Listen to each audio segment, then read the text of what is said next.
अब बढ़ते हैं कार्यक्रम में आगे और बात करेंगे कोरबा के जंगलों की, क्योंकि बहुत खूबसूरत वन है यहाँ पर और उस वन में जो जैव विविधता है उसे सहेजने के लिए किस तरीके से काम हो रहा है। सबसे बड़ी जिम्मेदारी होती वन विभाग की, और वन विभाग से हमारे साथ में आज प्रतिनिधित्व करेंगी इस कार्यक्रम में डीएफओ श्रीमती प्रियंका पांडे। जोरदार तालियों के साथ स्वागत करिए प्रियंका पांडे जी का। आईएफएस अफसर हैं, रहने वाली छत्तीसगढ़ की हैं, अपनी जन्मभूमि को ही कर्मभूमि बनाकर वो लगातार काम कर रही हैं, छत्तीसगढ़ के जंगलों के लिए काम कर रही हैं। डॉक्टर प्रियंका के स्वागत के लिए मैं खास तौर पर स्वागत इसलिए क्योंकि कोरबा की जो आदिवासी आबादी है उनका ख्याल वन विभाग बहुत अच्छे से करता है। अंशुल तिवारी को भी बुलाना चाहूँगी, असिस्टेंट मैनेजर जी मध्य प्रदेश छत्तीसगढ़ बुके देकर स्वागत करेंगे हमारे मेहमान का, प्रियंका पांडे मैडम का। तालियां बजती रहनी चाहिए क्योंकि ये आपके ही क्षेत्र की एक अधिकारी हैं जो लंबे समय से सेवा दे रही हैं, प्रोफेसर भी रह चुकी हैं, फिर आईएफएस अफसर तक का सफर तय किया है। छत्तीसगढ़ के उत्तर छत्तीसगढ़ में काफ़ी काम इन्होंने किया है जो इस मंच में साझा करेंगी। Asif, over to you. धन्यवाद तृप्ति। और तृप्त हो जाती है धरा जब यहीं का कोई व्यक्ति, यहीं का पला बढ़ा कोई व्यक्ति नाम रोशन कर दे जिले का, जब छत्तीसगढ़ का ही कोई व्यक्ति छत्तीसगढ़ में रहकर सेवा करना चाहे, खास तौर पर उसकी जो छत्तीसगढ़ की पहचान है, जल जंगल जमीन। डीएफओ फॉरेस्ट डिपार्टमेंट कोरबा हमारे साथ श्रीमती प्रियंका पांडे मैम है। बहुत बहुत स्वागत है मैम आपका। मैम, सबसे पहला सवाल तो मैं आपसे ये पूछूंगा, आप शिक्षक भी रही हैं, प्रोफेसर रही हैं और अब आप आईएफएस हैं। पहले पढ़ाते थे, अब जंगलों का, जंगल जमीन और जल का ख्याल रखना है, तो ये कितना चैलेंजिंग है प्रोफेसर से आईएफएस होना, या दरअसल उस वक्त की जानकारी, वो अपना बचपन, वो छत्तीसगढ़िया होना, वो आपको हेल्प करता है यहाँ की जल जंगल जमीन को प्रिजर्व करने में, यहाँ को संरक्षित करने में? एक बेहद खूबसूरत प्रश्न है। पहले प्रोफेसर थी और अब आईएफएस ऑफिसर हूँ। जब मेरा इंटरव्यू हुआ मुझसे एक सवाल पूछा गया, मुझे बोला गया कि आप फिजिक्स में प्रोफेसर हैं और अब आप जो है फॉरेस्ट्री में आ रही हैं। फिजिक्स जो है वो नैनो सेकेंड्स पे चलने वाला एक विषय है और आप जब फॉरेस्ट्री में आएंगी तो आपको ऐसी समस्याएं, ऐसे विषय देखने को मिलेंगे, जैसे आप प्लांटेशन करेंगी उसका 150 साल बाद आपको प्रतिफल मिलेगा। तो वो जो नैनो सेकेंड से 150 साल के वृक्षारोपण का प्रतिफल पाने का जो गैप है, उसको आप कैसे डील करेंगे, उसके बारे में क्या सोचती हैं?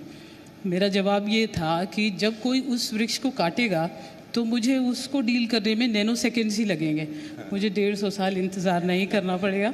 और इसलिए ये जो फील्ड है ये उतना ही इंटरेस्टिंग है जितना पहले था। इसके बाद कोई दूसरा सवाल तो नहीं आपसे पूछा होगा, आपने जवाब ही ऐसा दिया या पूछा गया था? जी मैम, एक सवाल आपसे और पूछना था। जैसे ये जो आपकी स्पेशलाइजेशन थी फिजिक्स में, वो आप कैसे इम्प्लीमेंट करती हैं यहाँ फॉरेस्ट के लिए? फ्रॉम फिजिक्स टू फॉरेस्ट कैसे उसे आप इम्प्लीमेंट करती हैं उसको? जब हम फिजिक्स सब्जेक्ट पढ़ते हैं तो सिर्फ फिजिक्स नहीं होता, उसके साथ हम नई टेक्नोलॉजीज़ भी जानते हैं, कंप्यूटर साइंस, जीआईएस टेक्नोलॉजीज़, ये सारी चीज़ें। और हमारे फॉरेस्ट में इस समय न्यू टेक्नोलॉजीज़ का बहुत यूज़ हो रहा है। लाइक हमारी जो नरवा विकास योजना है उसमें जो है हम लोग जीआईएस टेक्नोलॉजी के माध्यम से ये इस बात का चयन करते हैं कि कहाँ पे कौन सा स्ट्रक्चर बनेगा। हम उसके लैंड यूज पैटर्न के लेयर डालते हैं, हम उसका जो है एब्जॉर्प्शन लेवल देखते हैं, हम बहुत सारी चीज़ों का उसमें प्रयोग करते हैं। यदि बैकग्राउंड से अगर फिजिक्स नहीं होता तो इन सारी चीज़ों को समझने में थोड़ी दिक्कत आती, पर मुझे ईश्वर ने यह सौभाग्य दिया है कि मुझे दोनों ही फील्ड में काम करने में अच्छा लगता है। अच्छा मैम, बात अगर कोरबा की करें तो कोरबा की जैव विविधता बेहद अनूठी है। पूरे छत्तीसगढ़ में हमने देखा है और देश भर में भी देखें तो इंटरनेशनल लेवल पर भी कोरबा में ऐसी जैव विविधता है जिसको सहेजने और करीब से देखने का मौका आपको मिला है। आप यहाँ की जैव विविधता के बारे में क्या कहेंगी और क्या काम आपकी तरफ से किया जा रहा है संरक्षण के लिए? जैव विविधता एक बहुत ही ब्रॉडर शब्द है। जैव वो जिसमें जीवन हो, जीवन जो है पौधों में भी है और जंतुओं में भी है। इतना ही नहीं, अगर हम देखें तो जो जीवित नहीं दिख रहा वो भी जैव विविधता का पार्ट होता है। जैसे अगर हमारे कोरबा के बारे में हम चर्चा करें तो कोरबा के पास एक बहुत ही सुंदर जंगल है और वहीं कोरबा जो है एक बहुत ही बड़ा औद्योगिक क्षेत्र भी है। दोनों का जो कॉम्बिनेशन है यहाँ की जो जैव विविधता है उस पर बहुत असर डालता है। जहाँ हम लोग फॉनल डाइवर्सिटी की बात करते हैं, जिसमें हम जो है आपसे यहाँ की जो जैव विविधता है उसमें किंग कोबरा जो एपेक्स होते हैं सांपों के, और ऑटर्स जो शुद्ध जल की धाराओं में ही पाए जाते हैं, ये सारी चीज़ें जहाँ फॉनल डाइवर्सिटी के रूप में हमें नई देखने को मिलती है, जो पूरे छत्तीसगढ़ में या पूरे हिंदुस्तान में हम कहें तो बहुत ही कम जगहों पर होती है। तो सौभाग्य यह है कि कोरबा के पास ये दोनों स्पीशीज़ हैं। दूसरा हम देखते हैं कि जो हमारे शैल चित्र हैं, शैल चित्र भी बायोडाइवर्सिटी का ही पार्ट है, और शैल चित्रों का कोरबा में मिलना जो है वो निश्चित रूप से यहाँ की बायोडाइवर्सिटी को बढ़ाता है। 10,000 साल पुराने शैल चित्र हैं, और अगर उनके हम संरक्षण में काम नहीं करेंगे तो निश्चित रूप से हम 10,000 पुरानी जो संस्कृति है उससे संबंधित जो जानकारी है उसमें चूक जाएंगे। मैम, जैव विविधता को संरक्षित करना है तो बहुत सारे कदम उठाने पड़ते हैं। सबसे पहले तो उनके खाने पीने का बहुत ध्यान रखना पड़ेगा, और उनको संरक्षित करने के लिए भी हम अगर हाथियों की भी बात करें तो हाथियों के पर भी मैं आऊँगी, लेकिन इससे पहले जो नरवा विकास योजना की आपने बात की, जो नरवा बनाए जा रहे हैं, छत्तीसगढ़ भौगोलिक दृष्टि से देखें तो जंगल ज़्यादा हैं, और जंगलों के बीच में नदी नालों को पुनर्जीवित करना कितनी बड़ी चुनौती वन विभाग के सामने, कैसे आप लोग ये काम कर रहे हैं? देखिए, ये छत्तीसगढ़ शासन की बहुत ही महत्वाकांक्षी योजना है, और जंगल इसलिए महत्वपूर्ण हो जाते हैं कि बहुत सी नदियों का उद्गम ही जंगल से होता है। अगर इन जंगलों से ही हम उन्हें बचाना शुरू कर देते हैं, क्योंकि हमारा जो बेसिक कॉन्सेप्ट है वो रिज टू वैली काम करता है, और जब हम रिज टू वैली काम करते हैं तो वो जो रिज है वो जंगलों से ही शुरू होते हैं, और वहाँ से वो जलधाराएँ निकल के वैलीज़ में आती हैं। हमारी जो नरवा विकास योजना है, जो वन विभाग की नरवा विकास योजना है, इसमें हम सिर्फ सरफेस वाटर को कंजर्वेशन नहीं करते, हम ग्राउंड वाटर रिचार्ज भी करते हैं। तो ये जो योजना है बेहद महत्वाकांक्षी और बेहद महत्वपूर्ण हो जाती है, क्योंकि जहाँ हम ऊपर जल को रोक करके लोगों के सिंचित क्षेत्र में वृद्धि कर रहे हैं, वहीं हम ग्राउंड वाटर रिचार्ज करके आने वाले भविष्य के लिए भी पानी बचा रहे हैं। तो अगर इस योजना को हम लोग वृहद रूप से देखें तो निश्चित रूप से जीवनदायिनी योजना है, और छत्तीसगढ़ के भविष्य के लिए निश्चित रूप से बेहतरीन योजना है। जी मैम, एक सवाल है मेरा आपसे, और सवाल मेरा ये है आपसे, हम जब फिज़िक्स की बात करते हैं तो इंजीनियरिंग में फ़िज़िक्स की ऑब्वियसली बहुत सारी चीज़ चलती हैं। इंजीनियरिंग से विकास दिखता है, परिलक्षित होता है विकास, और जब हम आईएफएस और फॉरेस्ट से बात कर रहे हैं तो वो बात है बायोडाइवर्सिटी की, वो बात है पर्यावरण की। तो कैसे इंफ्रास्ट्रक्चर डेवलपमेंट, अधोसंरचना विकास एक तरफ, और दूसरी तरफ पर्यावरण, और उन दोनों के कोऑर्डिनेशन से, समावेश से एक बेहतर छत्तीसगढ़ आगे बढ़ सके, जहां जल जंगल ज़मीन की अपनी महत्ता हो, उसका अपना संरक्षण हो, और दूसरी तरफ विकास बढ़ता रहे। उसके लिए मुझे लगता है कि आपसे बेहतर जवाब कोई नहीं दे सकता। ऐसा है कि कोरबा अपने आप में बेहतरीन जगह इसलिए हो जाती है कि यहाँ दोनों चीज़ों का सामंजस्य देखने को मिलता है। शुरुआत ही मैंने की थी कि बेहतरीन जंगल के साथ में हाईली इंडस्ट्रियलाइज एरिया है। यहाँ पे बाल्को, एनटीपीसी, एसईसीएल जैसी इंडस्ट्रीज़ है, पूरे कोरबा को वो ऊर्जा धानी के रूप में बनाती हैं। और वहीं हम दूसरी तरफ देखते हैं कि इतना खूबसूरत लेमरू, फुटका पहाड़, वहाँ की जो बायोडाइवर्सिटी है वो देखते बनती है। दोनों का both the ends at the same time. तो जो आप कह रहे हैं कि इंजीनियरिंग या दूसरे प्रोस्पेक्ट्स को हम लोग इसमें कैसे यूज़ करते हैं, हमारी कोशिश ये होती है कि इनसे होने वाला जो डिस्ट्रक्टिव पार्ट है उसको हम कैसे कम करते हैं, क्योंकि विकास के लिए आवश्यक नहीं कि विकास को रोक दिया जाए, विकास के लिए आवश्यक है कि विकास को कैसे किया जाए। ये बहुत ज़रूरी है और इस पर ध्यान देने की बात है। और विकास कैसे किया जाए इसका एक रोड मैप तो वन धन योजना भी है, जो वन विभाग की तरफ से बहुत ही महत्वपूर्ण तरीके से की जा रही है, और दुनिया भर में इसकी चर्चा है। पुरस्कार भी छत्तीसगढ़ ने खूब बटोरे हैं वन धन योजना को लेकर। वनोपज की खान है छत्तीसगढ़ के जंगल, कोरबा के भी, हर्रा हो, बेहरा हो, जितने भी वनोपज हैं उनकी खरीदी समर्थन मूल्य पर हो रही है। कैसे आप ग्रामीणों को एकजुट करती हैं, क्योंकि पहले औने पौने दाम में वनोपज बेच दिए जाते थे, कैसे एकजुट करके एक चेन कैसे बन रही है, महिलाएं कितना बड़ा योगदान दे रही हैं, गांव की अर्थव्यवस्था इससे कैसे बेहतर हो रही है वन धन योजना से? एक चीज़ इसमें और ऐड करना चाहूँगा मैं, क्या हमारे उन वन संग्राहकों को और लघुपथ संग्राहकों को ये मालूम भी था कि इस प्रोडक्ट की इतनी कीमत मिल भी सकती है हमको कभी, जो अब मिल रही है? उन्हें एहसास भी था उनको कि कितनी कीमती चीजें उनके पास? फिर से कहना चाहूँगी कि राज्य शासन ने वनधन योजना को बहुत ही सिस्टमाइज तरीके से डेवलप किया है। इसमें जहाँ हम गांव स्तर पे हाट बाज़ार के माध्यम से उन वनोपजों का न्यूनतम समर्थन मूल्य पे क्रय करते हैं, उसके बाद ज़्यादातर समय हमने ये देखा कि एक बार हम संग्रहण कर लें लेकिन उसका हम वैल्यू एडिशन नहीं करें। तो जब वैल्यू एडिशन नहीं करते हैं तो चीज़ें जो हैं कहीं पे डंप हो जाती हैं या फिर उसके बाद और कम दरों पे जाती हैं।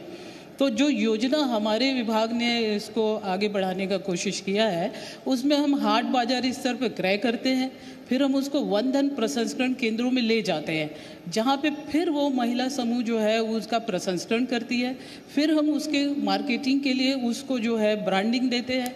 हमारे यहाँ छत्तीसगढ़ हर्बल्स के रूप में ब्रांडिंग दी गई है, और वो जो इनिशियल स्टेज से लेकर फाइनल स्टेज तक पहुंचाने की जो चेन बनी हुई है, वो निश्चित रूप से आने वाले समय में हमको एक बेहतरीन परिणाम को अब तो सी मार्ट भी तैयार हो रहे हैं हर एक जगह में। हाँ, वो तो मार्केटिंग के लिए जो योजना है उसमें अभी छत्तीसगढ़ शासन ने सी मार्ट के लिए भी बहुत जोर दिया, और सी मार्ट एक ऐसी जगह है जहाँ पे छत्तीसगढ़ से बनी हुई समस्त चीजों को रखा जाएगा। छत्तीसगढ़िया मॉल कह सकते हैं सीधे उसको, छत्तीसगढ़िया मॉल कह सकते हैं उसको। बिल्कुल सी मॉल हो जाएगा, सी मॉल हो जाएगा, ये सी मॉल हो जाएगा। तो सरकार इसे भी यूज कर सकती है इस टर्म को, सी मॉल। सरकार उसको सी मार्ट बोल करके छत्तीसगढ़ के जो लोकल प्रोडक्ट्स है और जो उनको बनाने वाले लोग हैं तो उनकी जो सबसे बड़ी समस्या थी, मार्केट अवेलेबल नहीं था, तो उनके प्रोडक्ट की वैल्यू नहीं हो पाती थी। आज के समय में सी मार्ट उनको जहाँ लोकल प्रोडक्ट्स को सारे बड़े शहरों में सी मार्ट के रूप में बेचेगा, वहीं अभी अमेजॉन और फ्लिपकार्ट में भी हमारी सी मार्ट की चीज़ें जो है जाएंगी। तो जब प्रोडक्ट को मार्केट मिलेगा तो निश्चित रूप से प्रोडक्ट जो है आगे फुल अपने आप को बढ़ाएंगे, लोगों के रोजगार बढ़ेगा, उनका आमदनी बढ़ेगी। और वन धन योजना निश्चित रूप से बेहतरीन योजना है, क्योंकि जो हमारे इंटीरियर गाँव के लोग होते हैं, पहले उन्हें ये भी पता नहीं होता था कि इसका मूल्य क्या है, तो वो कभी कभी बार्टर सिस्टम में आ जाते थे और वो उत्पाद की जगह नमक या तेल लेकर के ही अपनी चीज़ों को बेच देते थे। पर अब जब हमारी जो हाट बाज़ार है, हमारे जो संग्रहण केंद्र हैं वो गांव स्तर पर हैं, तो ये उनके लिए एक बेहतरीन अपॉर्चुनिटी है कि वो न्यूनतम समर्थन मूल्य पे अपने सामान को बेचें। इसीलिए मैंने कहा था कि पता नहीं यहाँ के वनोपज संग्राहकों को ये बात मालूम भी थी कि क्या सोना और हीरा है उनके जंगलों में और उसकी क्या कीमत है। ये उन शहरियों से पूछिए जिनको डॉक्टर्स कहते हैं कि आपको ये बीमारी है तो आप एक काम कीजिए, ये खाना शुरू कीजिए। अब कहाँ मिलेगा? ये तो वनोपज है, तो ये कहाँ से मिलेगा? तो उस किसान को मालूम ही नहीं है, या यहाँ के लघु वनोपज को मालूम ही नहीं है कि क्या कीमत है उसके पास जो यहाँ पर है। एक सवाल मैं आपसे वही पूछना चाहता हूँ मैम, और सवाल मेरा ये कि आज हम देख रहे हैं शहरों में अब लोग वापस उन्हीं पुरानी चीज़ों को पकड़ रहे हैं जिनको उन्होंने कभी आधुनिकता के नाम पे त्याग दिया था। आज हमने देखा है लोग रागी की तरफ जा रहे हैं, कोदो कुटकी ढूंढ रहे हैं। ऐसे में वो जो नीड है ऑर्गेनिक वाली, उस नीड का कितना फायदा छत्तीसगढ़ के किसान, छत्तीसगढ़ के वनोपज संग्राहक वो उठा सकते हैं, और ये कितना अच्छा प्लेटफॉर्म तैयार हुआ है, सी मार्ट हो या बाकी चीज़ें, कि हम उस नीड को फुलफिल कर सकें जो शहर में लोगों को चाहिए। छत्तीसगढ़ ने मिलेट मिशन के नाम से एक मिशन लाया है, और वन विभाग भी उसका एक पार्ट है। सभी डिविजन्स को टारगेट मिला है और हम इसमें रागी आदि का संग्रहण कर रहे हैं।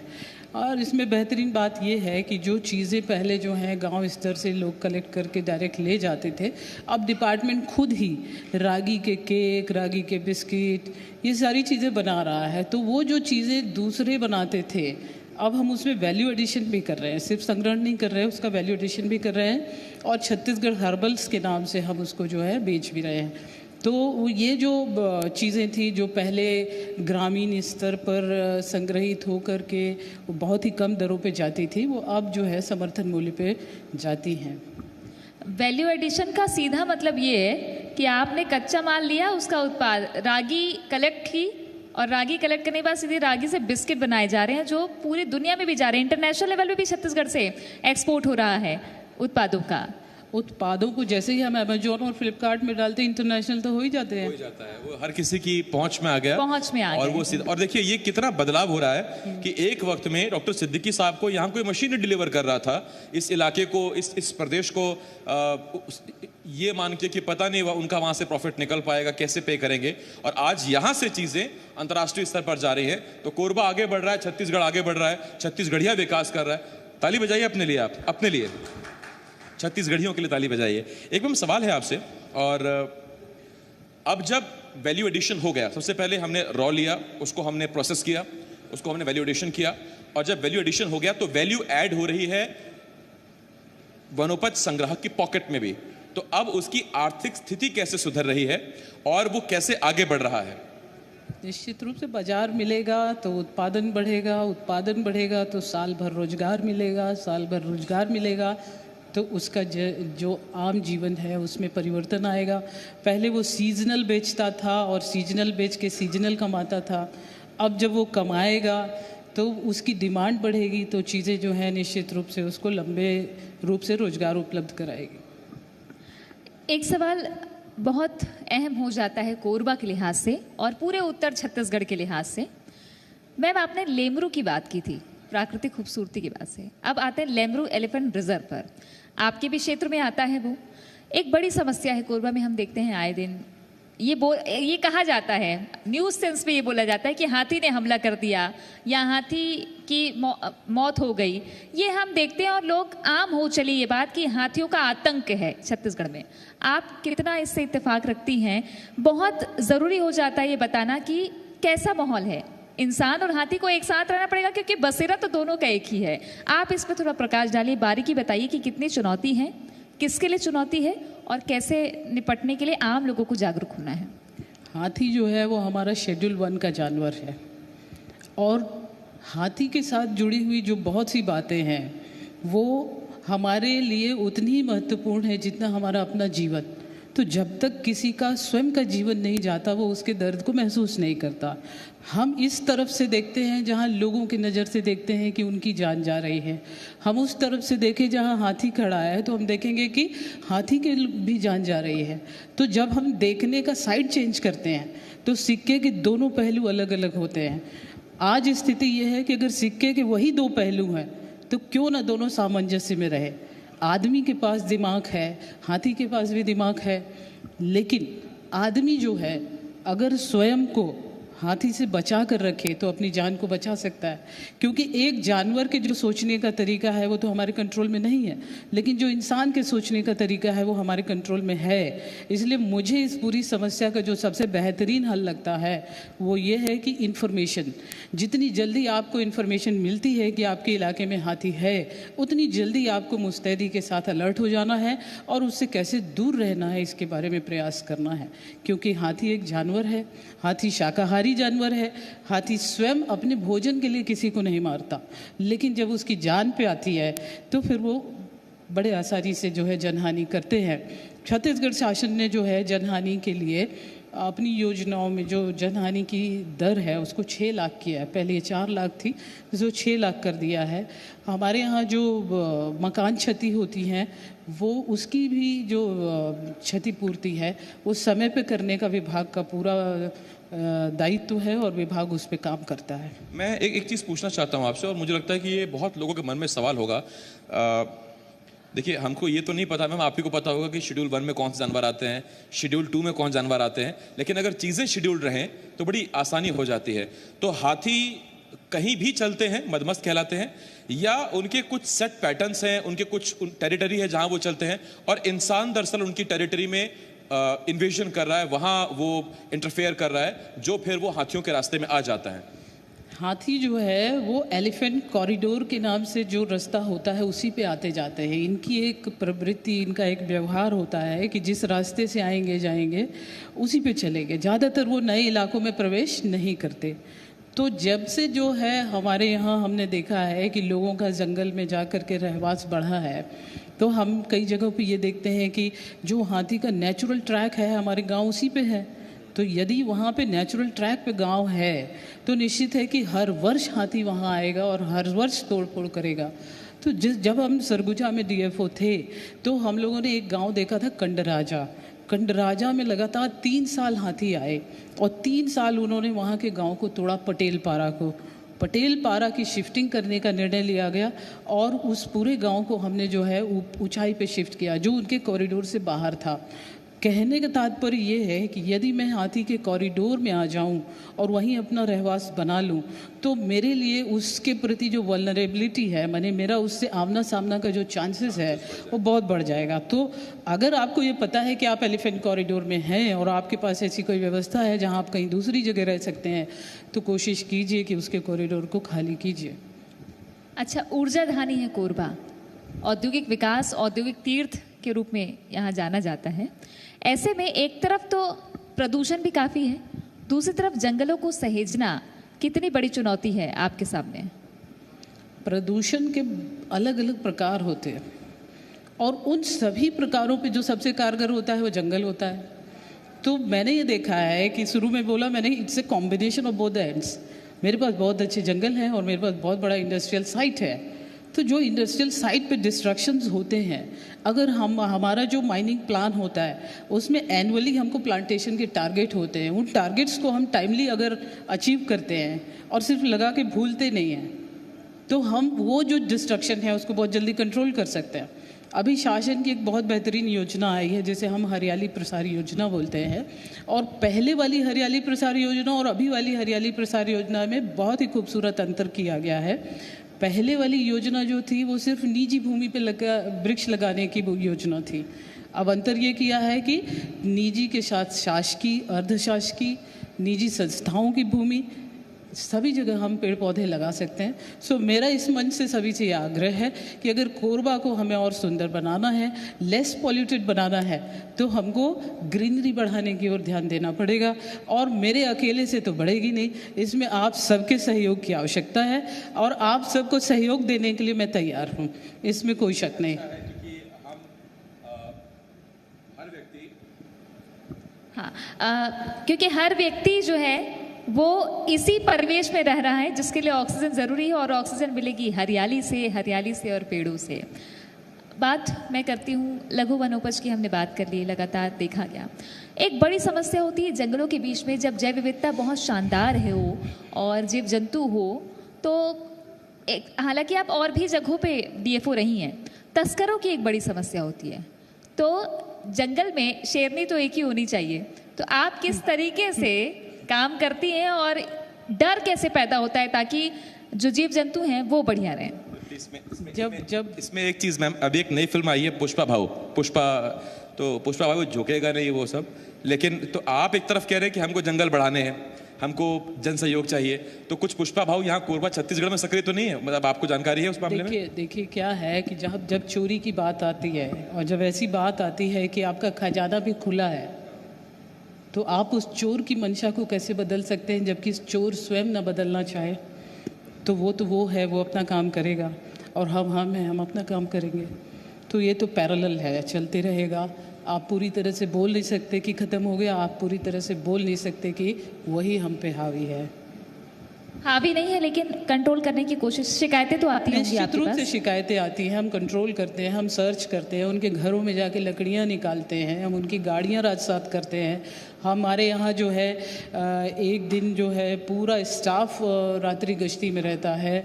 हमारे यहाँ स्पेशली हम लोगों को अलग दिन मिलते हैं जिसमें मुझे स्वयं जाना पड़ता है ऑल ऑफ सडन चेकिंग पे स्टाफ अपना काम कर रहा है कि नहीं। तो बहुत सारी ऐसी व्यवस्थाएं हैं जिसको हम गोपनीय रूप से काम करते हैं। और विभाग की तरफ से जो है लोगों को, जो आम जनता है, उससे भी ये आग्रह होता है कि यदि आप कभी कोई ऐसी घटना देखते हैं तो उसको सिर्फ वन विभाग की जिम्मेदारी समझ के छोड़े नहीं, आप तत्काल फ़ोन करें। अगर रेंजर ध्यान नहीं दे रहे, आप मुझे डायरेक्ट फ़ोन कर सकते हैं, फिर मेरी लायबिलिटी है कि मैं उसे कैसे कंट्रोल करूँ। ये इसलिए ज़रूरी है क्योंकि जंगल केवल वन विभाग के नहीं हैं, जंगल केवल सरकार के नहीं हैं, ये जंगल हमारे हैं, छत्तीसगढ़ के हैं। जंगल हैं तो हम हैं, हमारी पहचान उनसे है। क्योंकि सिलेंडर से जब आप ऑक्सीजन लेते हैं तो आपने ज़्यादा वक्त पुराना नहीं जाना है, अभी 2 साल पहले आपने देख लिया कि ऑक्सीजन कितनी महत्वपूर्ण है और कैसे थोड़ी थोड़ी ऑक्सीजन के लिए भी बहुत ज़्यादा मारामारी थी। तो ये नेचुरल सोर्स है ऑक्सीजन का, हमारे लिए प्राणवायु देते हैं ये जंगल। तो ये किसी एक की जिम्मेदारी नहीं है, ये हम सबकी जिम्मेदारी है और ये जन सहयोग से ही हो पाएगा। मैम बहुत बहुत धन्यवाद है आपका जी मध्य प्रदेश छत्तीसगढ़ पर हमारे साथ आने के लिए। और जब आप छत्तीसगढ़ की पहचान जल जंगल ज़मीन के लिए इतना कुछ कर रहे हैं तो हम भी एक छोटी सी भेंट आपको देना चाहते हैं, तो उसके लिए आप रुकिएगा यहीं प्लीज़। तृप्ति। मंच पर हमारे साथ है कोरबा की डीएफओ प्रियंका पांडे जी।